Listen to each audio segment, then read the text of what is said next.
कैसे हैं आप सभी लोग। स्वागत है आप सभी का हमारे इस इनक्रेडिबल एजुकेशनल प्लेटफॉर्म स्कोर 100 पर। प्यारे बच्चों, अभी तक हम लोग क्लास 10th का केमिस्ट्री पढ़ रहे थे, जिसमें हम ऑलरेडी 2 लेक्चर कर चुके हैं और आज से आप लोगों को मिलेगा बायोलॉजी का भी लेक्चर, यानी कि केमिस्ट्री का लेक्चर तो कंटिन्यू रहेगा, साथ ही साथ क्लास 10th के लिए अब बायोलॉजी का लेक्चर भी डेली अपलोड किया जाएगा। तो अब आप लोग बायोलॉजी का लेक्चर भी देख सकते हैं।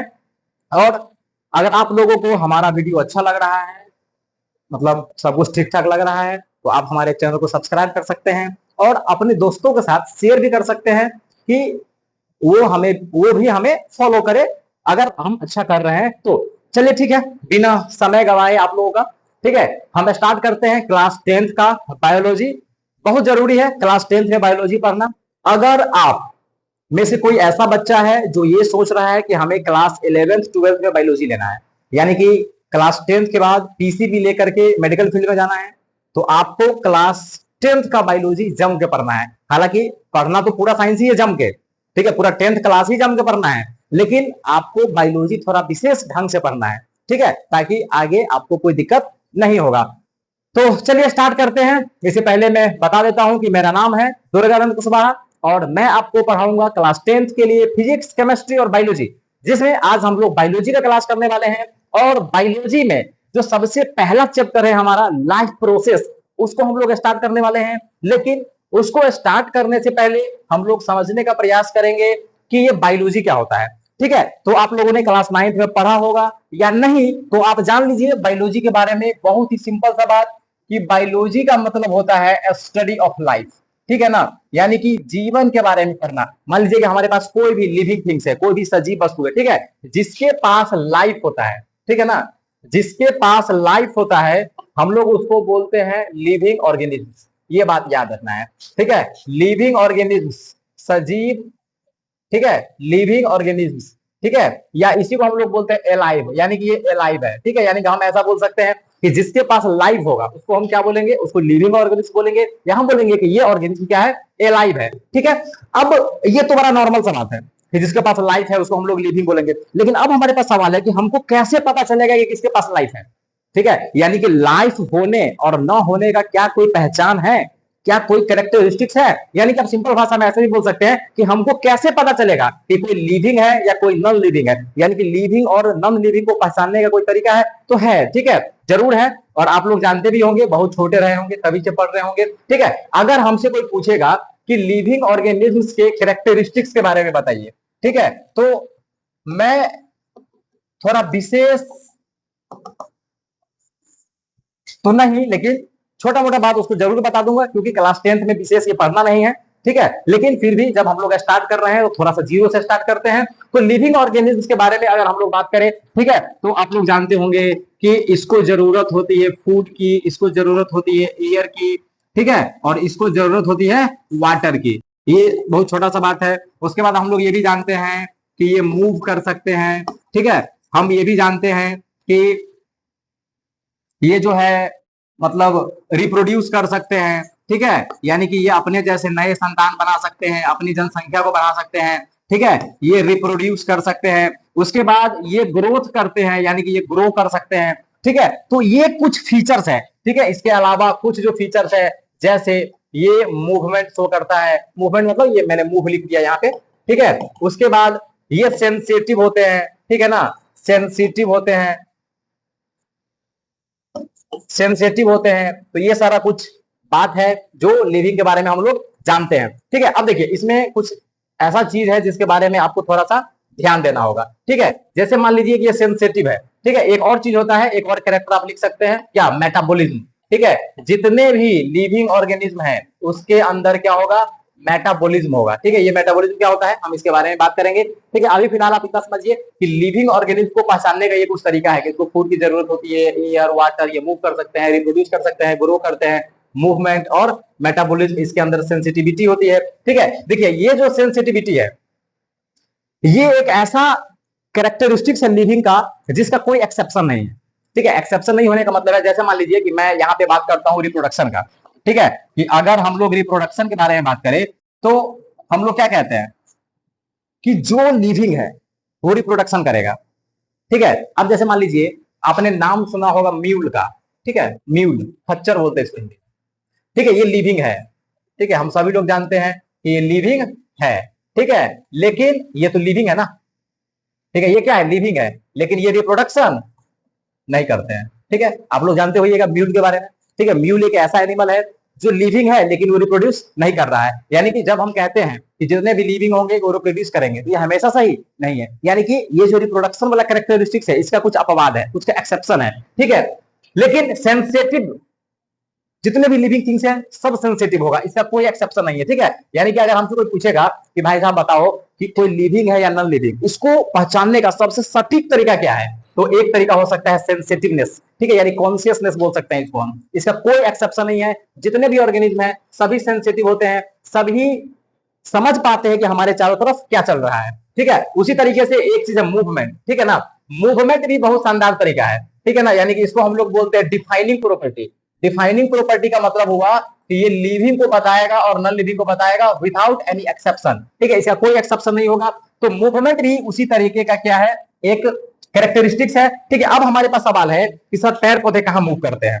ठीक है ना, बहुत सारे लोगों के दिमाग में ये आ रहा होगा कि पैर पौधे कहां मूव करते हैं, लेकिन फिर भी वो लिविंग है। ठीक है, तो चलिए थोड़ा सा हम समझने का प्रयास करते हैं कि इसका क्या कहानी है। यानी कि हम थोड़ा सा मूवमेंट के बारे में बात कर लेते हैं। तो ये मूवमेंट के बारे में हम क्यों बात कर रहे हैं, क्योंकि अगर हमसे कोई पूछ दिया कि भाई लिविंग को पहचानने का सबसे अच्छा तरीका क्या है, यानी कि हम कैसे डिसाइड करेंगे कि कोई लिविंग है और कोई नॉन लिविंग है, यानी कि सबसे अच्छा क्राइटेरिया क्या है लिविंग और नॉन लिविंग को डिसाइड करने का, तो सबसे अच्छा क्राइटेरिया क्या है, सेंसिटिविटी और मूवमेंट। तो एनसीईआरटी में मूवमेंट के बारे में लिखा हुआ है, तो इसलिए मैं थोड़ा सा आपको मूवमेंट के बारे में बताता हूं। ठीक है, तो देखिए ये जो मूवमेंट है ना, ये बेस्ट तरीका है, यानी कि बेस्ट डिसाइडिंग फैक्टर है, बेस्ट डिसाइडिंग फैक्टर है कि भाई साहब कौन लिविंग है और कौन नॉन लिविंग है। ठीक है, अब ऐसा इसलिए हो रहा है क्योंकि जितने भी लिविंग ऑर्गेनिजम्स है, ठीक है, वो सभी मूवमेंट शो करते हैं, यानी ऑल लिविंग शो मूवमेंट, ये बात याद रखना है। ठीक है, जितने भी लिविंग है वो सभी मूवमेंट शो करते हैं,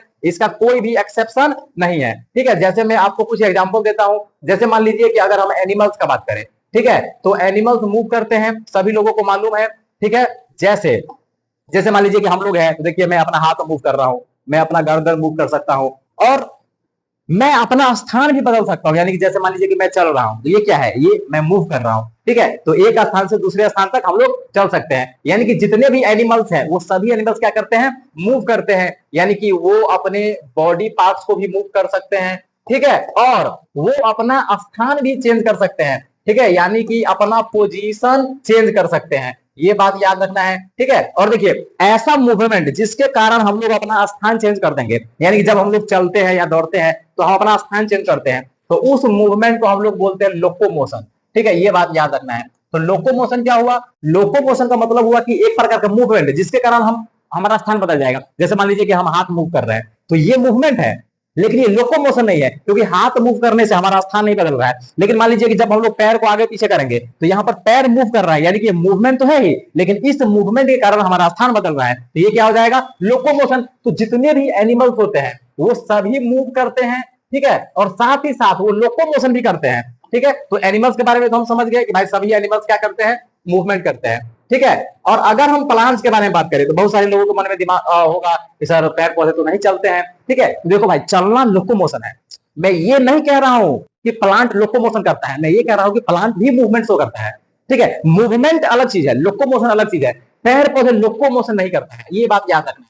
ठीक है, यानी कि पैर पौधे अपना स्थान चेंज नहीं करता है, यानी कि लोकोमोशन शो नहीं करेगा। ठीक है, लेकिन ये मूवमेंट शो करेगा, ये बात याद रखना है, ये मूवमेंट शो करेगा। अब कुछ लोगों के दिमाग में आ रहा होगा कि कैसे, हमको बताइए ये मूवमेंट कैसे शो करेगा। ठीक है, तो याद कीजिए आपने एक पौधा देखा होगा सनफ्लावर।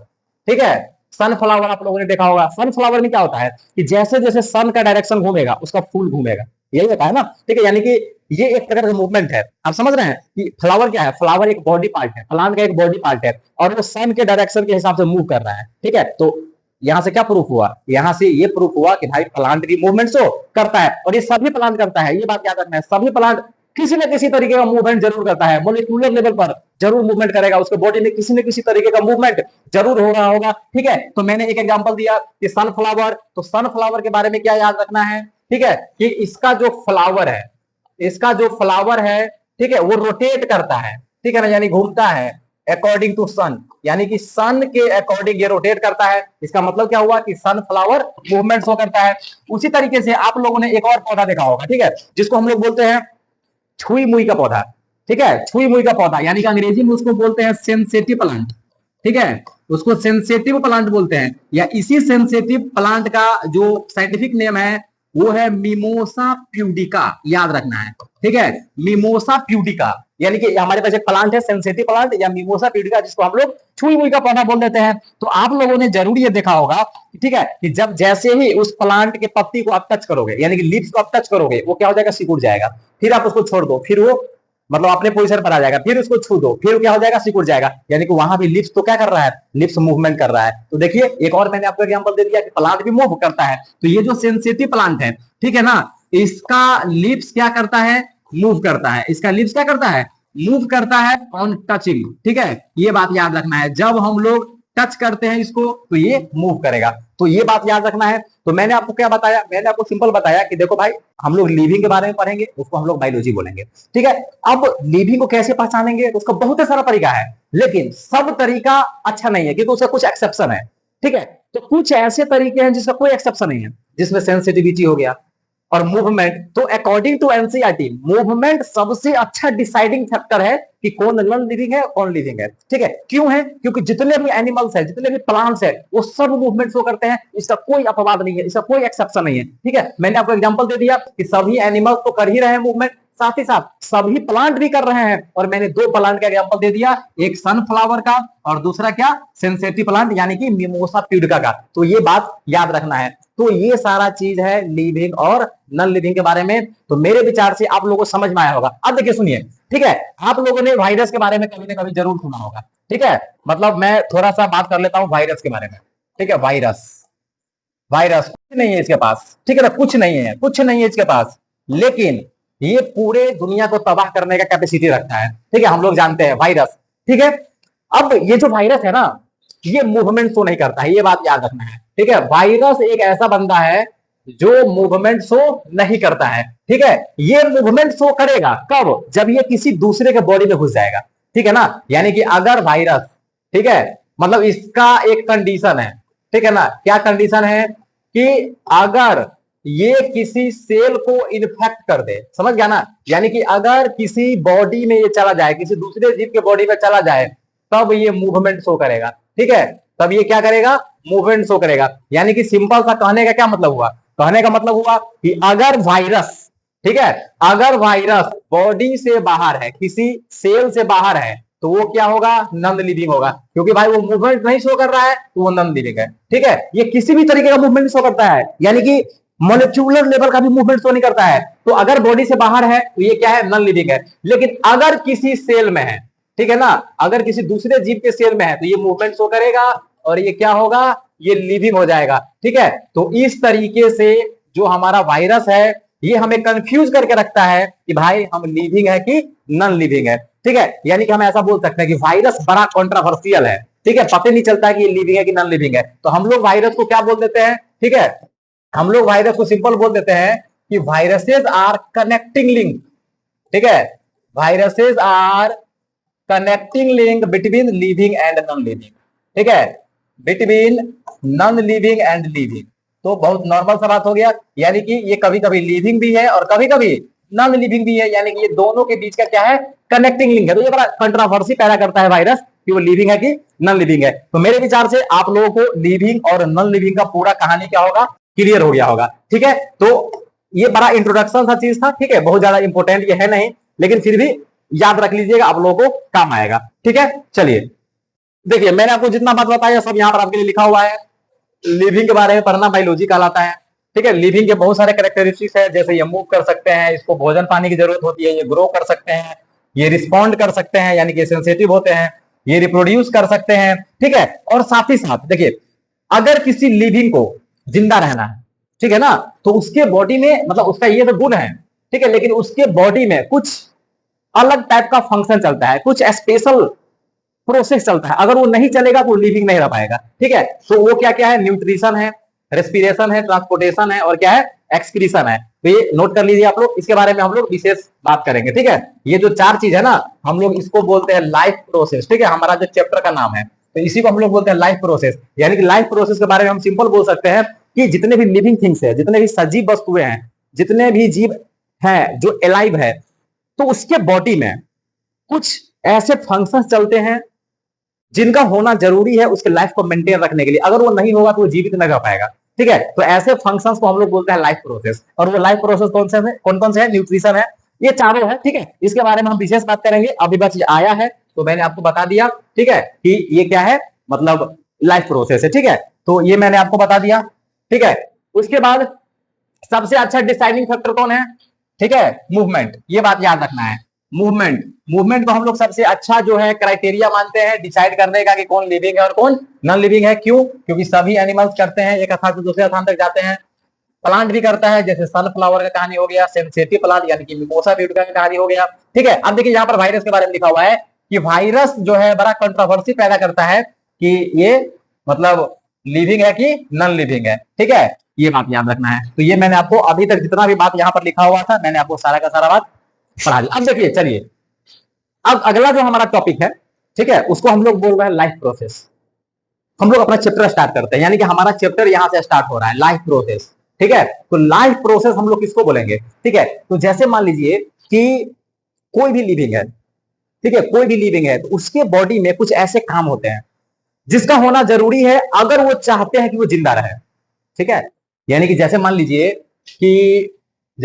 कि कोई जीव है, ठीक है, और अगर उसके बॉडी में न्यूट्रिशन नहीं होगा, ठीक है, अगर उसके बॉडी में न्यूट्रिशन नहीं होगा, यानी कि वो खाना पीना नहीं खा रहा है, ठीक है, अगर वो खा भी रहा है तो उसके बॉडी में यूटिलाइजेशन नहीं हो रहा है उस भोजन का, ठीक है, तो आपको लगता है कि वो जीव जिंदा रह पाएगा? नहीं रह पाएगा। अगर मान लीजिए कि कोई जीव है, कोई लिविंग है, जिसके बॉडी में रेस्पिरेशन नहीं हो रहा है, ठीक है, यानी कि वो भोजन खा तो रहा है लेकिन उस भोजन से एनर्जी प्रोड्यूस नहीं हो रहा है, तो फिर भी वो क्या जिंदा नहीं रह पाएगा। अगर मान लीजिए कि कोई ऐसा जीव है जिसके बॉडी में ट्रांसपोर्टेशन नहीं हो रहा है, ट्रांसपोर्टेशन नहीं हो रहा है, यानी कि आप ऐसा समझिए कि उसके बॉडी में जो ब्लड दौड़ रहा है वो ब्लड दौड़ना बंद हो गया, ट्रांसपोर्टेशन की प्रक्रिया स्टॉप हो गई, ठीक है, तो आपको लगता है कि वो जिंदा रह पाएगा? वो जिंदा नहीं रह पाएगा। उसी तरीके से अगर मान लीजिए कि किसी के बॉडी में एक्सक्रीशन नहीं हो रहा है, ठीक है, एक्सक्रीशन का मतलब है कि हमारे बॉडी में जो वेस्ट मटेरियल है उसको बाहर निकालना। तो अगर मान लीजिए कि कोई ऐसा जीव है जिसके बॉडी में एक्सक्रीशन नहीं हो रहा है, तो आपको लगता है कि वो ऑर्गेनिज्म जिंदा रह पाएगा? नहीं रह पाएगा। यानी कि मैं जो आपको बताना चाह रहा हूं वो ये बताना चाह रहा हूं, ठीक है,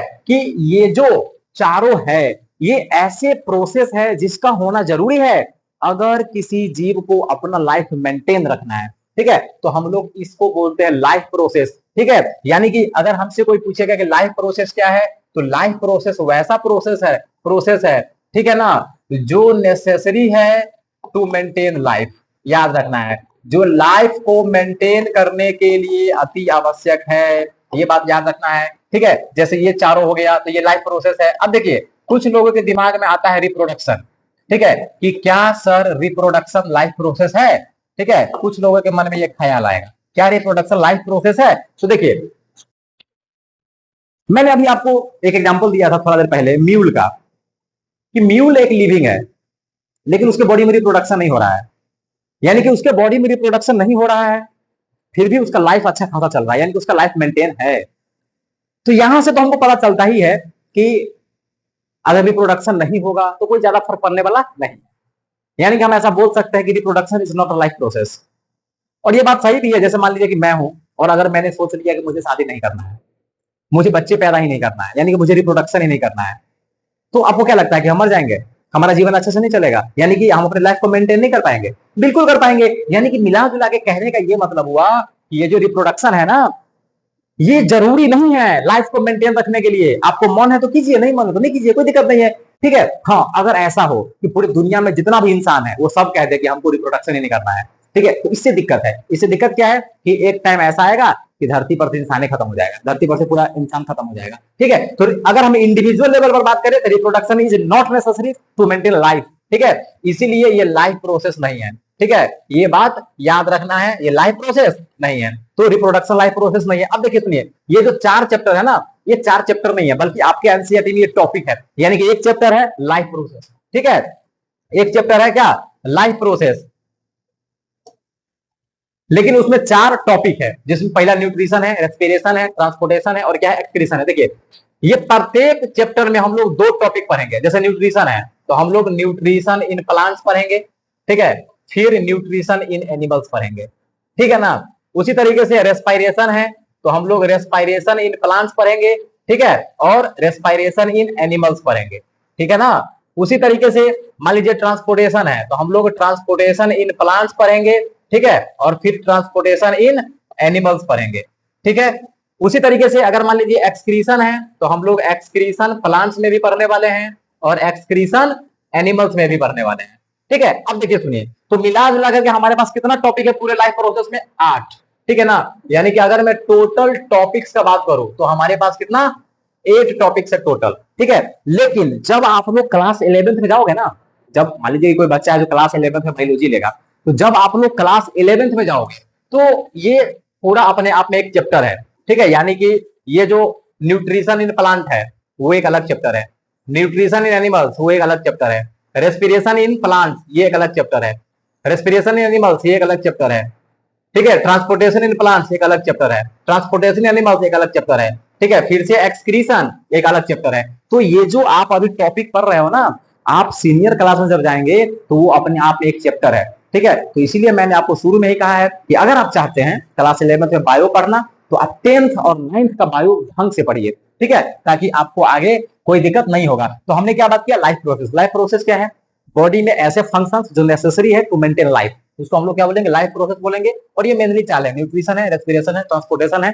और क्या है, एक्सक्रीशन है। तो मेरे विचार से आप लोगों को समझ में आ गया होगा, ठीक है। देखिए पिछले स्लाइड में मैंने आपको ये बताया था, ठीक है, मतलब लिविंग का जब हम लोग कैरेक्टरिस्टिक्स पढ़ रहे थे तो मेटाबॉलिज्म, ठीक है, थोड़ा सा इस मेटाबॉलिज्म के बारे में हम बात कर लेते हैं, ठीक है ना, कि ये मेटाबॉलिज्म क्या है, ठीक है। चलिए तो थोड़ा सा इस मेटाबॉलिज्म के बारे में बात किया जाए, ये मेटाबॉलिज्म है क्या, ठीक है।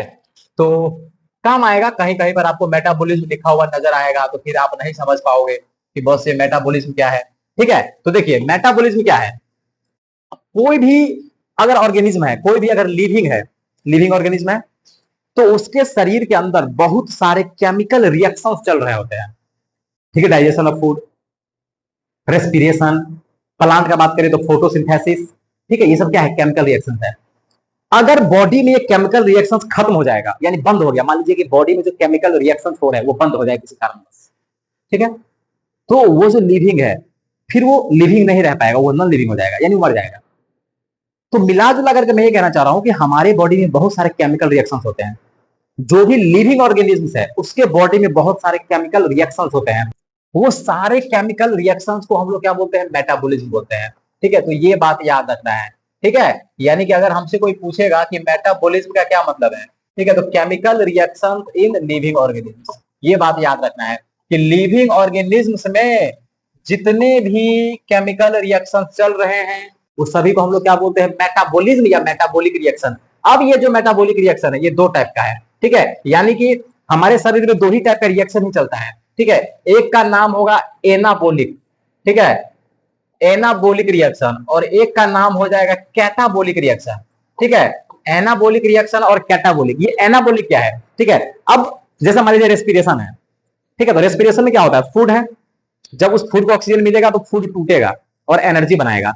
तो यहां पर क्या हो रहा है, एक ऐसा रिएक्शन जिसमें कोई पदार्थ टूट रहा है, ठीक है, एक सब्सटेंस टूट रहा है, तो वैसा केमिकल रिएक्शन जिसमें कोई पदार्थ टूटेगा उसको हम लोग बोलते हैं कैटाबोलिक रिएक्शन, ठीक है ना। तो ये बात याद रखना है, इसमें कोई पदार्थ क्या होगा, टूटता है, ठीक है, कोई पदार्थ टूटता है। लेकिन एनाबोलिज्म हम लोग किसको बोलेंगे, ठीक है, जैसे मान लीजिए फोटोसिंथेसिस है, तो फोटोसिंथेसिस एक ऐसी प्रक्रिया है जिसमें नए पदार्थ बनते हैं, यानी कि कार्बन डाइऑक्साइड और वाटर ये दोनों मिक्स होगा और बनेगा क्या, फूड। यानी कि यहाँ पे कोई पदार्थ टूट नहीं रहा है बल्कि नया पदार्थ बन रहा है, तो हम लोग इसको क्या बोलेंगे, एनाबोलिज्म। यानी कि एनाबोलिज्म के बारे में हम क्या लिख सकते हैं कि इसमें नया पदार्थ बनता है, ठीक है। अगर इसका एग्जांपल तो फोटोसिंथेसिस, तो ये बात याद रखना है, फोटोसिंथेसिस एक तरीके का क्या है, एनाबॉलिक रिएक्शन है। और अगर कैटाबॉलिक का एग्जांपल मैं लूं तो रेस्पिरेशन। रेस्पिरेशन क्या है? रेस्पिरेशन एक तरीके का कैटाबॉलिक रिएक्शन है। तो मेरे विचार से आप लोग को ये समझ में आया होगा, लाइफ प्रोसेस, मेटाबॉलिज्म। ठीक है, चलिए हम लोग आगे बढ़ते हैं। अब देखिए सुनिए इसको, तो लाइफ प्रोसेस क्या है? तो लाइफ प्रोसेस का बहुत सिंपल सा मतलब है कि जो बेसिक फंक्शंस है लिविंग के द्वारा किए जाते हैं, जो उसके लाइफ को मेंटेन करने के लिए जरूरी है, हम लोग उसको लाइफ प्रोसेस बोलते हैं। जैसे न्यूट्रिशन, रेस्पिरेशन, ट्रांसपोर्टेशन और एक्सक्रीशन। यहां भी आपके लिए लिखा हुआ है, ठीक है, कि लाइफ प्रोसेस कौन कौन है? न्यूट्रिशन है, रेस्पिरेशन है, ट्रांसपोर्टेशन है, इसी को हम लोग सर्कुलेशन भी बोल देते हैं, और क्या है? एक्सक्रीशन है। तो मेरे विचार से आप लोगों को ये समझ में आया होगा। ठीक है, चलिए अब हम थोड़ा सा समझने का प्रयास करते हैं कि न्यूट्रिशन क्या है, रेस्पिरेशन क्या है, ट्रांसपोर्टेशन क्या है और एक्सक्रीशन क्या है। ये चारों को थोड़ा सा हम समझ लेते हैं, बाकी ये चारों अपने आप में एक टॉपिक है, तो हम लोग ढंग से पढ़ेंगे। ठीक है, तो ये न्यूट्रिशन क्या है थोड़ा सा समझिए। तो जैसे मान लीजिए कि कोई भी लिविंग ऑर्गेनिज्म है, उसको भोजन चाहिए ना, क्योंकि हमारा बॉडी एक तरीके का मशीन है, ये बहुत सारे काम करता है। तो काम करेगा तो एनर्जी चाहिए ना, और वो एनर्जी कहां से आएगा? फूड से। तो हम लोग क्या करते हैं? फूड लेते हैं। यानी कि कोई भी लिविंग ऑर्गेनिज्म है तो वो फूड लेगा, तो फूड लेगा और उसका यूटिलाइजेशन करेगा। ठीक है, यानी कि उसका यूज करेगा अपने बॉडी में। तो फूड को लेना, ठीक है ना, टेकिंग ऑफ फूड, और उसका यूटिलाइजेशन न्यूट्रिशन कहलाता है। ये बात याद रखना है। उसके बाद रेस्पिरेशन। अब क्या होगा? जब ये फूड हमारे बॉडी में चला जाएगा तो वो फूड टूटेगा और एनर्जी बनाएगा। ठीक है, इसका नाम है रेस्पिरेशन। यानी रेस्पिरेशन का सिंपल सा मतलब हुआ, ठीक है, कि जो फूड है वो टूटेगा ऑक्सीजन की उपस्थिति में और एनर्जी रिलीज करेगा, इसको बोलेंगे रेस्पिरेशन। अब ट्रांसपोर्टेशन का क्या मतलब हुआ? जैसे मान लीजिए कि हमारे बॉडी में कोई पदार्थ है, तो एक स्थान से दूसरे स्थान तक आते जाते रहता है। ठीक है ना, जैसे मान लीजिए कि जब हम लोग सांस लेते हैं तो ऑक्सीजन फेफड़ा में आया, फिर वो ऑक्सीजन पूरे बॉडी में जाएगा। ठीक है, जैसे मान लीजिए कि जब हम लोग खाना खाते हैं तो हमारे इंटेस्टाइन में जाकर डाइजेस्ट होता है, पचता है, फिर वो बॉडी के प्रत्येक सेल्स में पहुंचता है। ठीक है, तो यहाँ पे क्या हो रहा है कि हमारे बॉडी में एक पदार्थ एक स्थान से दूसरे स्थान तक आते जाते रहता है, तो हम लोग इसको बोलते हैं ट्रांसपोर्टेशन। याद रखना है, यानी कि ट्रांसपोर्टेशन एक ऐसी प्रक्रिया है जिसके द्वारा पदार्थ एक बॉडी पार्ट से अन्य बॉडी पार्ट में जाता रहता है। ये हो गया ट्रांसपोर्टेशन। और एक्सक्रीशन का मतलब हुआ कि हमारे बॉडी में जो वेस्ट प्रोडक्ट बनते हैं उसको बॉडी से बाहर निकालना एक्सक्रीशन कहलाता है। ठीक है, तो मेरे विचार से आप लोगों को ये चारों कहानी क्लियर हो गया होगा। बाकी ये चारों अपने आप में टॉपिक है, तो हम लोग इसके बारे में ढंग से पढ़ेंगे। तो आज के लिए इतना ही। ठीक है, अगर आप लोगों को अच्छा लग रहा है तो आप लोग सब्सक्राइब कीजिए, और जाते जाते वही कहना चाहूंगा जो डेली कहता हूं, थैंक यू। और ठीक है,